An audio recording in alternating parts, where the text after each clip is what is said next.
জলপাইগুড়িতে আজকে ত্রাণ বিলি করতে যান মন্ত্রী, কেন্দ্রীয় মন্ত্রী সুকান্ত মজুমদার এবং সেখানে গিয়ে আমরা ওড়ার অভিযোগ করলেন মন্ত্রী।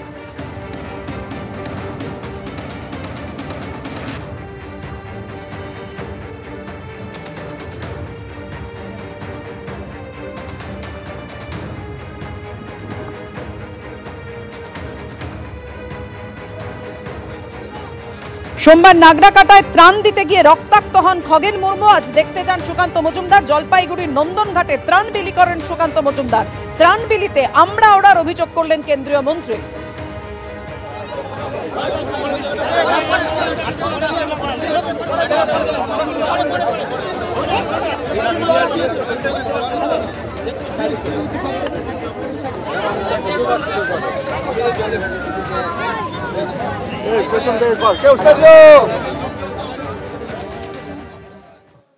এখানে প্রশাসন কোনো হেল্প করেনি, সাধারণ মহিলারাই বললেন।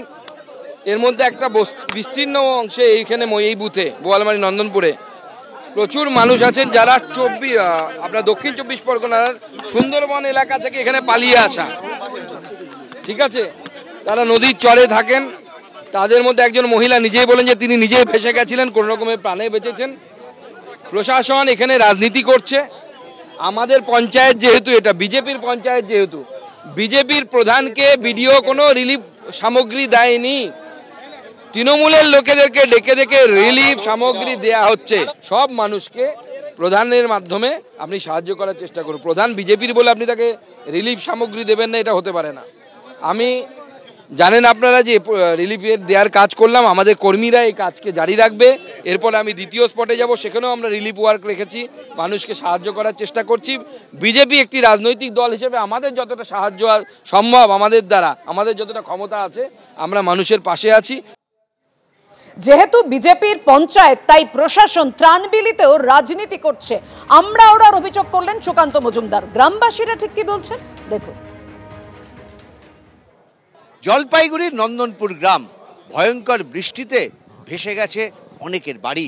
অনেকেই বেশ কয়েকদিন ধরে ছিল বাড়ির বাইরে, কোনো রকমে বাড়ি ফিরতে পারলেও সেই বাড়িতে থাকা এখনো কিন্তু অসম্ভব।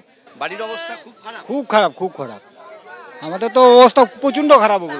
যাইতে পারি না, আমরা বাড়ি ঘরে এখনো বাড়ি ঘর ধরে উঠতেই পারি না। এখন পলি পড়ছে, আমরা বাঁধের উপরে আছি। আমরা আমাদের কাপড় চোপড় সম্পূর্ণ বাইসা গেছে, আমরা কিচ্ছু রাখতে পারি না।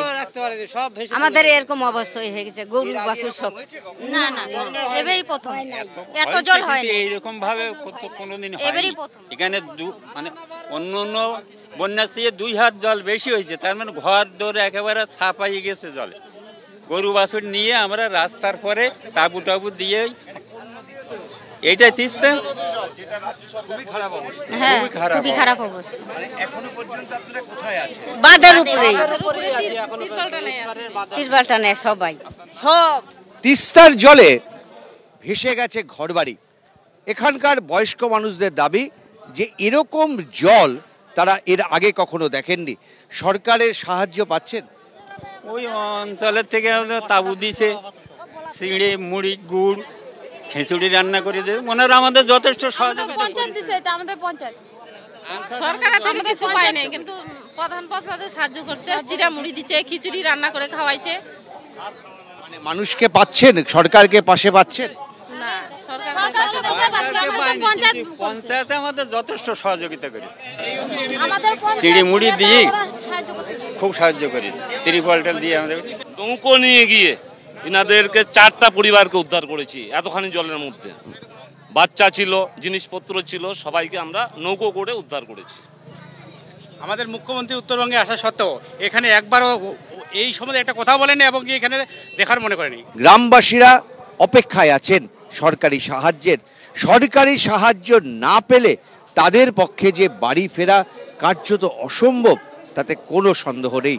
ক্যামেরায় দীপ্তেন্দু সিংহর সঙ্গে উজ্জ্বল মুখোপাধ্যায়, এবিপি আনন্দ, জলপাইগুড়ি।